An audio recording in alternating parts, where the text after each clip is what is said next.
Kwa niaba ya mkurugenzi mtendaji wa shirika la umeme Mhandisi Nyamohanga, nipende kushukuru sana uongozi mzima wa Public Relations Society of Tanzania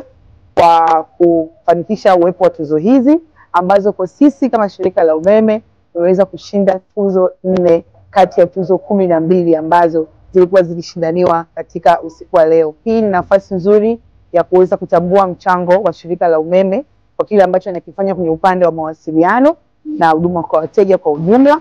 Kwa kuzingatia kwamba pamoja na kwamba tumekuwa na changamoto kwa baadhi ya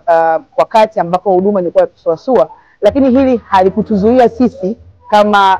upande wa mawasiliano kuweza kutimiza wajibu wetu sawasawa kwa kuweza kuzungumza na wateja wetu, lakini pia kuwapa taarifa mbalimbali za shirika ambazo ni muhimu kwa umma kuzifahamu. Kwa hivyo nipende kushukuru sana uongozi wa PRST, lakini pia nishukuru wizara yetu ya nishati, lakini vile vile bodi ya wakurugenzi, mkurugenzi wetu mtendaji Mhandisi Nyamohanga kwa support kubwa ambayo imekuwa ikitupa sisi upande wa mawasiliano kuweza kutimiza wajibu wetu sawa sawa.